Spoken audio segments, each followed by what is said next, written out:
One of the most important tools for a marketing manager is the funnel. It is how CMOs manage their marketing investment and prove the viability of their marketing programs to senior management. You see funnels everywhere. If you go out and you build a Google ad program, which you'll be doing in the class, you'll build a performance funnel.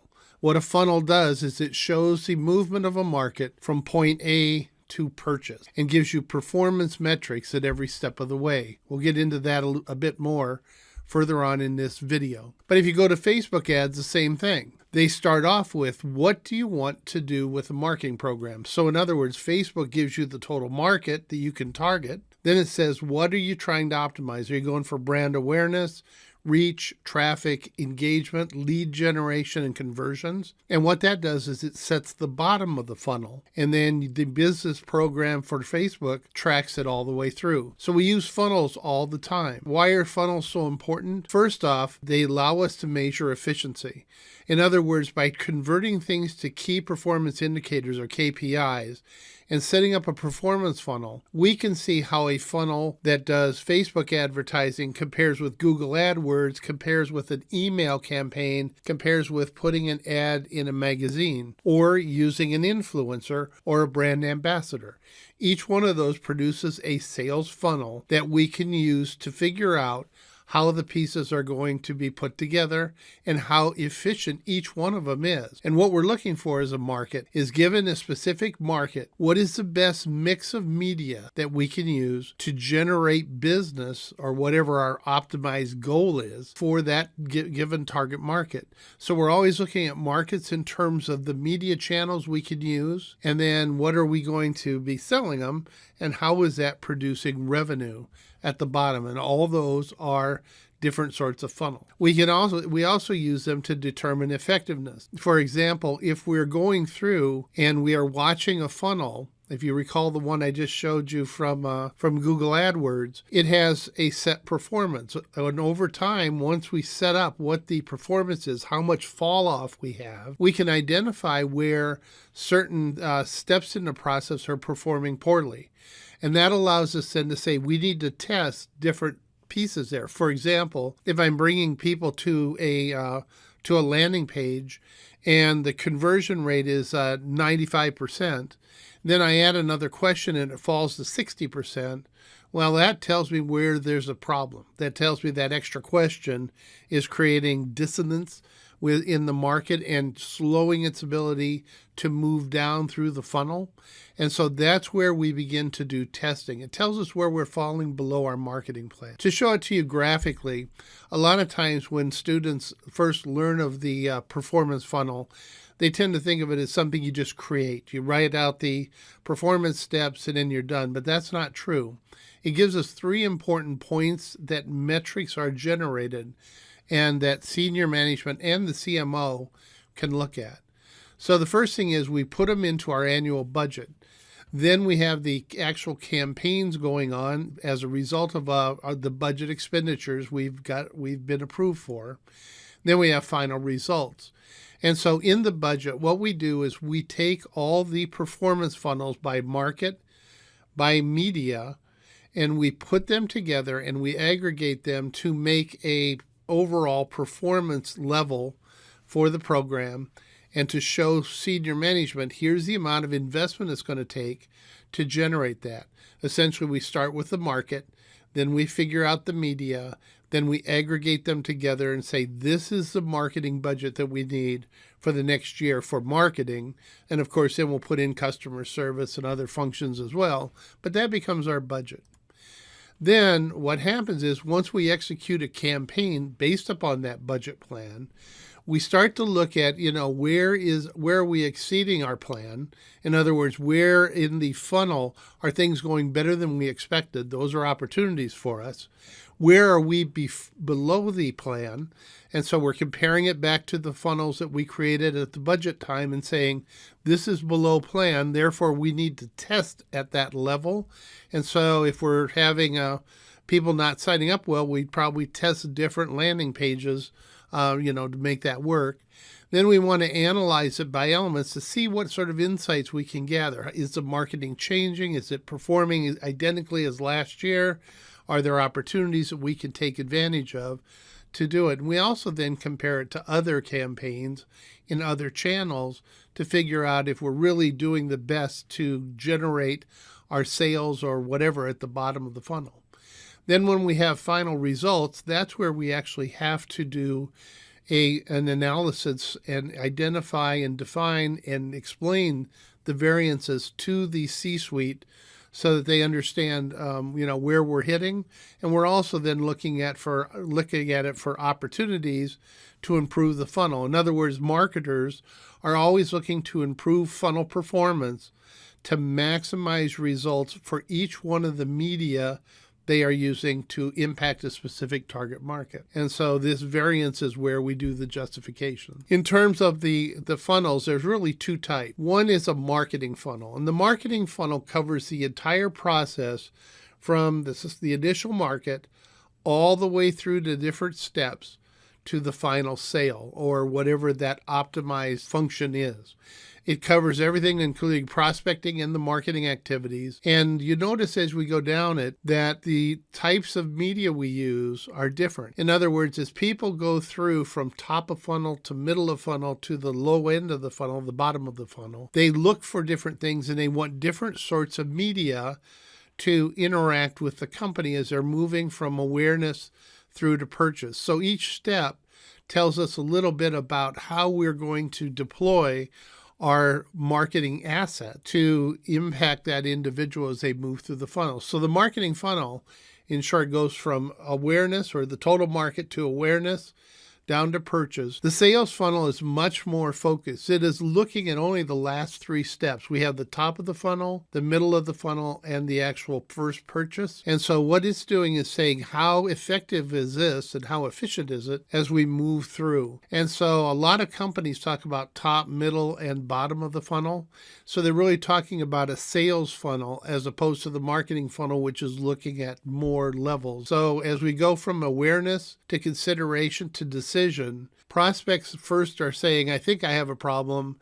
The prospect in the second step says, I clearly know what my problem is. Give me some information. And then in the decision, it's making and deciding which one of the competitors it'll do. And so that's your top, middle, and bottom of the funnel. And so when you look at it in terms of media, this is just another way to represent it. At the beginning, we want more ebooks. Give me information. I want to see comparisons. I want to kind of get a feel for what it is and let your experts tell me what's important. So you notice at the start, it's not a lot of media that are salesy. They're more informational. Then as we move through to the consideration stage, now I want to see differences. I want to feel and experience your product. I might want to look at comparison white papers. I'm going to also be looking at bloggers and influencers as well as brand ambassadors to gather information. Then when I get to the decision stage, I want some hard tools, if you will. I want to be able to compare vendors. I want to do product comparisons. Show me case studies. Prove to me that your product is going to meet my requirements. And so as we move through these stages, whether we're doing it personally or as a business, we want to go through and get different information using different types of media to move through the funnel. At the top, you have a target market. At the bottom, you have the desired behavior. And the behavior could be, do you want to purchase, get leads, followers, registration? The ones that they use for Facebook are really good. And then what you're going to do is you're going to invest in a series of campaigns using different media to impact that specific target market.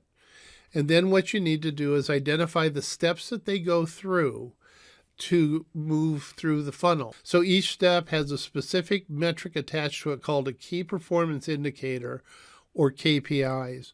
Generally, those are percentages or response rates or purchase rates or click-through rates.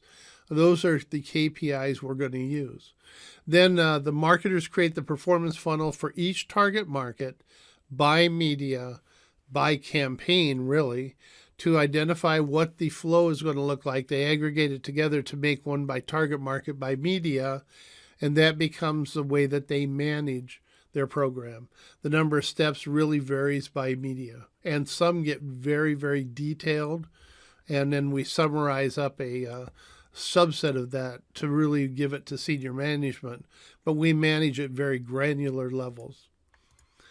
And so this is an actual target market created by a prior class. This is their total market, their specific target market that they were going after, which was a business to consumer, sort of consumer market, was 2.7 million people with a revenue potential of $237 million. So then they said, here's what we're going to do. For a year, we want to do a series of programs by different media to promote to the target market. It's going to cost us $741,250. They then said, what we're going to do is we're going to take them to a landing page. Then they're going to complete, only a portion of them will complete registration. Then a smaller part of them will do a product inquiry. A smaller part of them will make a purchase, but we'll have at the bottom 14,358 people out of a total of 2.7 million who are actually going to purchase, and that's going to generate $1.263 million in revenue against an expenditure of $741,000. And so that's our marketing investment for the year. That's the revenue we will produce.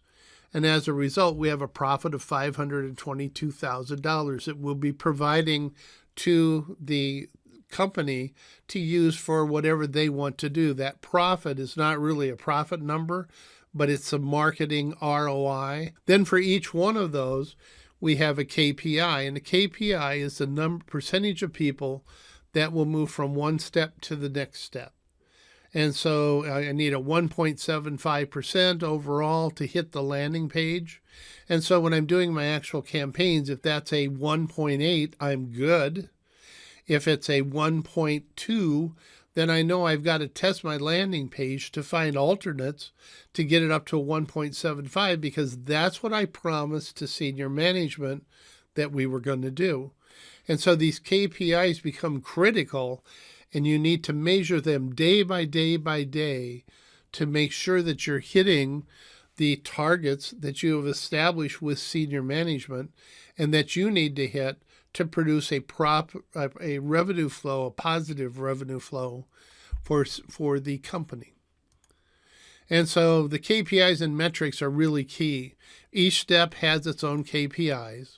KPIs are generally a percentage of one step to the next, but they can also be an average revenue that you'll be making. So different KPIs, different channels have different KPIs.